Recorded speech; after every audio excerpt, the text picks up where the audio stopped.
आप सभी विद्यार्थियों का हमारे YouTube चैनल में स्वागत है। आज फिर हम आपको पढ़ाने जा रहे हैं मौर्य साम्राज्य का भाग 47, सामान्य ज्ञान का भाग 47। आज हमने एक प्रश्न नोट किया है, मौर्य साम्राज्य में कुल कितने प्रांत थे। तो मौर्य साम्राज्य कुल 5 प्रांतों में बटा हुआ था। पूरा मौर्य साम्राज्य 5 प्रांतों में बटा हुआ था। इन प्रांतों को चक्र कहा जाता था। मौर्य काल में इन प्रांतों को चक्र कहा जाता था। ये जो प्रांत थे इनको मैंने इस सारणी के माध्यम से आपको बताने का प्रयास कर रहे हैं। मौर्य प्रांत मैंने इधर लिखे हुए हैं और इनकी राजधानी जो थी वो मैंने इधर लिख दी है। तो आप देख सकते हैं, पहला जो प्रांत था वो उत्तरापथ था। उत्तरापथ की राजधानी तक्षशिला थी।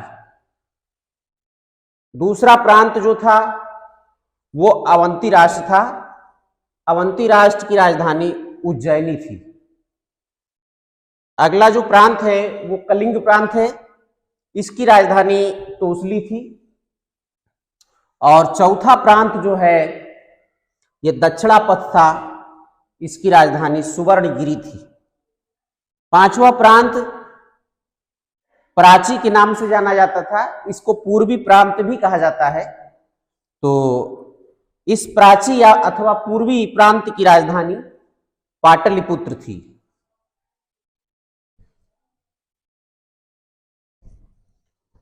अगला प्रश्न है, उपधा परीक्षण किसे कहा जाता था। मौर्य साम्राज्य में एक उपधा परीक्षण होता था, अर्थात एक तरह की परीक्षा होती थी जिसको उपधा परीक्षण के नाम से जाना जाता था। तो ये क्या होता था, मौर्य साम्राज्य में मुख्यमंत्री एवं पुरोहितों की नियुक्ति के लिए उनके चरित्र को काफी जांचा और परखा जाता था, जिसे हम उपधा परीक्षण कहते हैं। इसी को उपधा परीक्षण कहा जाता था। अगला प्रश्न है, मौर्य साम्राज्य में मंत्री परिषद का क्या कार्य था। तो मौर्य साम्राज्य में मंत्री परिषद का मात्र एक ही कार्य था, सम्राट की सहायता करना। अगला प्रश्न है, मौर्य साम्राज्य के मंत्री परिषद में कुल कितने सदस्य होते थे। तो मौर्य साम्राज्य के मंत्री परिषद में कुल 12 से 20 सदस्य हुआ करते थे। कम से कम 12 सदस्य और अधिक से अधिक 20 सदस्य मंत्री परिषद में हो सकते थे।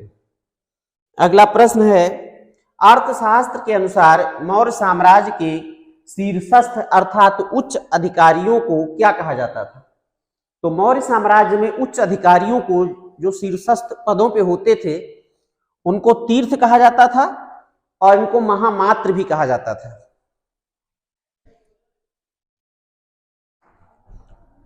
अगला प्रश्न है, मौर्य साम्राज्य में तीर्थों अथवा महामात्रों की संख्या कितनी थी। तो मौर्य साम्राज्य में तीर्थों की संख्या 18 थी। इन 18 तीर्थों का वर्णन हम इस मौर्यकालीन प्रशासन में करने जा रहे हैं। तो आप देखेंगे एक एक करके। पहला तीर्थ या पहला महामात्र कौन था। तो पहला तीर्थ होता था मंत्री। मंत्री जो होता था ये प्रधानमंत्री होता था। मंत्री जो था ये प्रधानमंत्री होता था। दूसरा तीर्थ था सेनापति। सेनापति सैन्य विभाग का प्रधान होता था। और तीसरा तीर्थ जो है वो पुरोहित होता था। ये धर्म एवं दान विभाग का प्रधान होता था। ये धर्म एवं दान विभाग का प्रधान होता था। चौथा जो तीर्थ था वो युवराज होता था। राजा के ये राजा का उत्तराधिकारी होता था। पांचवा जो तीर्थ है इसको समाहर्ता कहा जाता था। यह समाहर्ता राजस्व विभाग का प्रधान होता था।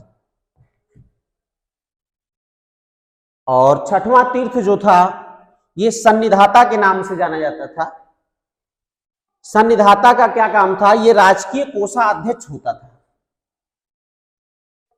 और सातवां जो तीर्थ है इसको प्रदेष्टा कहा जाता था। फौजदारी न्यायालय का यह न्यायाधीश होता था।